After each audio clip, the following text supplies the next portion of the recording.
When I saw Lady Vandeleur's tiara, I knew that we see the world in the same way. I showed you the diamond because I hope you'll help me. Of course, you may have half of what I make." John Vandeleur didn't think twice about his answer. He said, "You're certainly a very brave man, Mr. Rolls. You're also better at crime than you think. I can see this is the right job for you. Of course, I'll help you sell the Raja's diamond. We must go to Paris together. But first, I just have to do something in Edinburgh for my brother. Then we can go to Paris. Before the end of the month, we'll be rich, Mr. Rolls." That was how the two men agreed to work together to sell the diamond. But to find out what happened to the Raja's diamond, you must first read the story of a young man named Francis Scrimgeour. Chapter 5. A Mysterious Benefactor. Francis Scrimgeour worked in a bank in the centre of Edinburgh. He was 25 and lived with his father. His mother died when Francis was a young child. Francis did not come from a rich family, but he was lucky to have a very sensible father. Francis's father made sure his son received an excellent education. Francis had a very normal life. He liked his job and he was very affectionate to his father. Nothing extraordinary ever happened to him, but he was happy. So Francis was very surprised when he received a letter from a lawyer in Edinburgh. Francis was curious to find out why the lawyer was writing to him. So he went to the lawyer's office immediately. There he discovered that he had a mysterious benefactor. His benefactor wanted to give him a lot of money, £500 a year. To receive the money, Francis had to do just two things.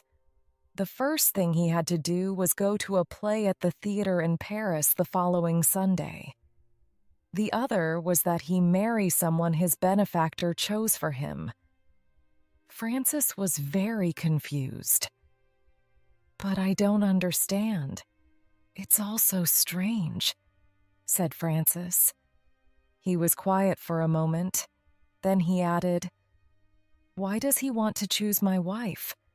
What importance is it to him?" "Believe me, your future wife will be very important to him," answered the lawyer. He felt sorry for Francis because he saw how confused the young man was. This news was obviously shocking. Both men were silent for a few seconds. Finally, Francis said, "I'll accept my benefactor's offer, but only if you tell me who he is." "I can't tell you his name, but I can tell you what he has to do with you," answered the lawyer.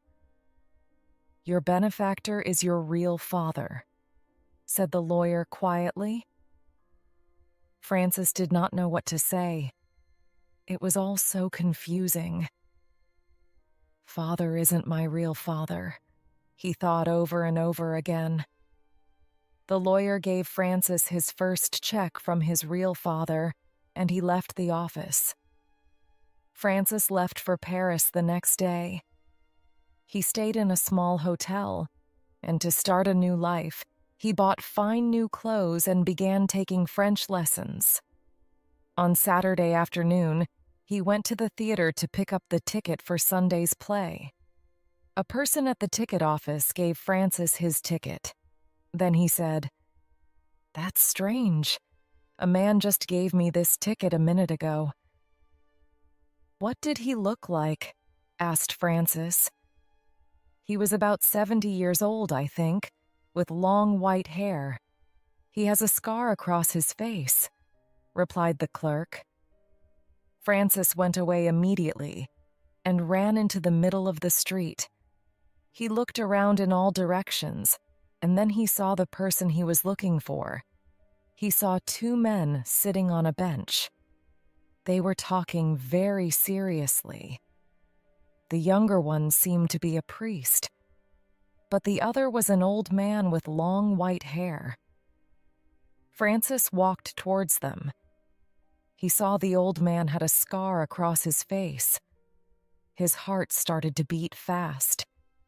He sat on a bench behind the two men as he did not want them to see him. He tried to listen to what the two men were saying. "Your suspicions are starting to make me angry," said the older man. "But I'm sure you want to keep the diamond for yourself." "That's enough.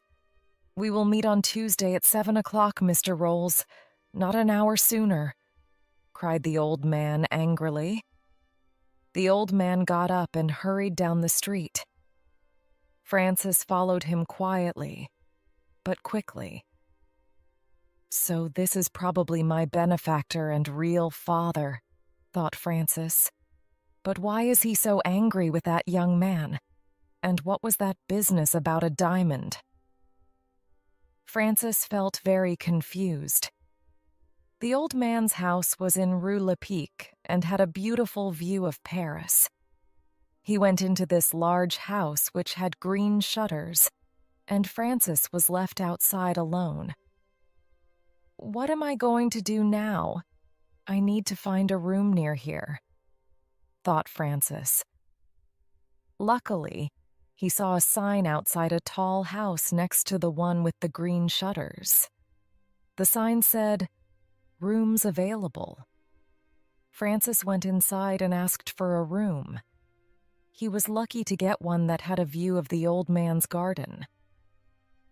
That man may be my real father, but I'm going to find out what he and that young theology student are doing. I think there's something dishonest going on with that diamond, thought Francis. He got up and looked out of the window into the old man's garden, which had a tall chestnut tree. It was evening now and the sky was getting dark. Nothing moved. Francis looked through the leaves of the chestnut tree and saw that the old man was sitting in the garden. A young woman's voice broke the silence. It came from inside the house. "In a moment," the old man answered. A few minutes later, he disappeared into the house for the night. Chapter 6. A Shocking Night. Early the next morning, Francis looked out the window of his room. A young lady was walking through the garden. Francis thought she was very beautiful. He also thought that she looked very kind. She may be my sister, but if she's not, maybe she'll be my wife one day, thought Francis. On his way out of his room, Francis saw a porter. He stopped him and asked, "Who lives in that big house with green shutters next door?" "A rich English gentleman called John Vandeleur," replied the porter. "Is the lovely young lady his daughter?" asked Francis. "Yes, that's Miss Vandeleur. Her father's very rich, but she does all the work because there are no servants," answered the porter. For the rest of the day, Francis did not see John Vandeleur or his daughter. He was very excited because it was finally Sunday. "I have to go to the theater tonight. Who knows what will happen," thought Francis. That night at the theater, Francis went to the seat that his ticket showed. He looked over at the box to his right. John Vandeleur and his daughter were there. Francis felt his cheeks turn red. What are they saying to each other? He wondered. He stared at the stage for a while. He did not want the Vandeleurs to see him looking at them. But when he went to the box to his right at the end, the Vandeleurs were no longer there. After the play, Francis walked back to his room. He felt even more confused than before. Nothing else happened the next day, or the next, which was Tuesday. Suddenly, Francis thought of something. Now I remember. The young man that Vandeleur was talking to is coming to his house at 7 o'clock, thought Francis. A few minutes before 7, Francis looked out of his window. A table was set for dinner in the garden. At exactly 7 o'clock, the young man who seemed a priest arrived. John Vandeleur showed him into the garden. Mr. Rolls spoke very little and looked very serious. John Vandeleur, instead, often laughed loudly. After the two men finished their dinner, Miss Vandeleur brought the coffee tray. John Vandeleur stood up quickly and said, "And now, let me serve you the coffee." He went to the small table near the dinner table. He poured the coffee into 2 cups. Then he poured another liquid into the smaller cup. He did this so quickly that Francis was not sure he really saw him do it. But then Francis saw John Vandeleur give Mr. Rolls the smaller cup. Maybe that didn't happen, and I really didn't see what I think I saw, thought Francis. Suddenly, Francis heard a loud thump. Mr. Rolls was lying on the grass. "Oh, Father, what did you do? Is he dead?" cried Miss Vandeleur. "Silence. Mr. Rolls is not dead. He only fainted. Help me take him inside," said John Vandeleur. The two took Mr. Rolls by the arms and legs and went into the house. "I think they're in trouble. I must do something quickly," thought Francis. Without thinking, he climbed out of his window and down the big tree into John Vandeleur's garden. He did not knock on the door, but ran straight into the house. He saw Mr. Vandeleur standing over Mr. Rolls' body. Mr. Vandeleur then took something out of Mr. Rolls' pocket. He quickly gave it to his daughter. Suddenly, Francis cried, "Father, let me help you. I won't ask any questions." "Father, what is this? Who are you?" cried John Vandeleur, surprised by Francis's appearance. Then Mr. Vandeleur realized who he was and laughed. "Oh, I see you're Scrimgeour. I'm not your father. You're my brother's illegitimate son. You've entered my private residence by force. And what's more, this is a bad moment because my guest has fainted." John Vandeleur was angry with Francis. "My brother wanted you to marry my daughter. He made you come here to Paris and go to the theater on Sunday night. This was so my daughter could see you for the first time. Well, she saw you, and she didn't like what she saw. Now go, and don't ever come back here again," he ordered. Francis quietly followed Miss Vandeleur to the door. He felt sad. Miss Vandeleur opened the door and said, "What my father said to you isn't true. I told him I wanted to meet you again before deciding. I'm very sorry he was so horrible to you. I'd like to see you again," said Francis. "Please give me something so that I can remember you." She smiled and took something from her pocket. Then she whispered, "Please take this keepsake. Promise not to look at it until you're safe. Now go quickly." Francis started running down the road when he heard a terrible cry from the Vandeleur house. It was Mr. Rolls. Francis ran for his life and finally sat down at the Café Américain. Then he remembered what was in his pocket and took it out. It was a leather jewelry box. "I saw this before at the house. It's what Mr. Vandeleur took out of Mr. Rolls' pocket," Francis thought suddenly. He opened the box and got the shock of his life.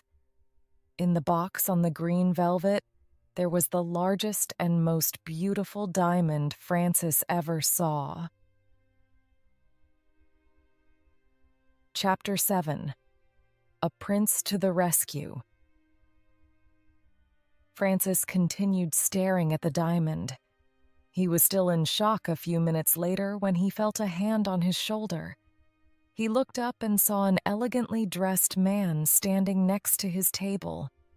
The stranger sat down next to him and whispered in his ear, "Close the box and put it back into your pocket. Try to stop looking so surprised and make everyone think that you know me. I fear you must be an amateur." Francis looked at the man and saw that he was smiling. He had a friendly face. "Please, tell me who you are and what this means," said Francis. "Very well, but first you must tell me who you are and what you are doing with the Raja's diamond," answered the man. "The Raja's diamond," repeated Francis. "Yes, that's what you are holding.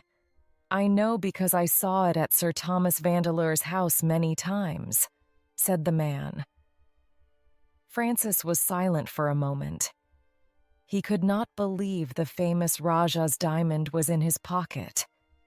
He also could not believe that this amazing diamond belonged to his real father. Finally, something about the man's friendly face made Francis believe he was an honest man.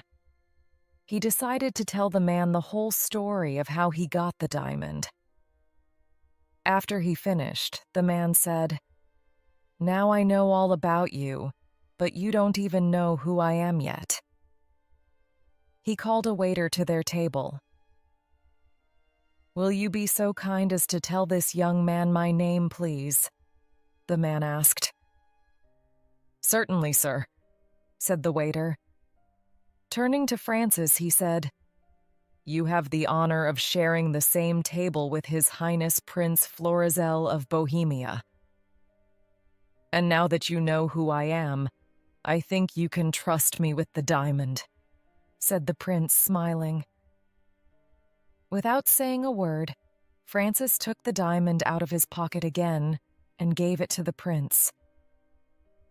"You did the right thing, Francis. I see that you are a good person. You'll see that I can help you get out of this difficult situation. Now come with me," said the prince. The two men left the cafe and the prince showed Francis to his carriage. Then the prince said, "My driver will take you to my mansion just outside Paris. There you can wait for my return. Don't worry, I'll take care of everything. You'll marry Miss Vandeleur at last." As his carriage drove away, the prince made his way to John Vandeleur's house. As he knocked on the door, the prince thought, "I'm going to teach John Vandeleur a lesson he'll never forget." John Vandeleur himself opened the door. He looked very angry but tried not to show it.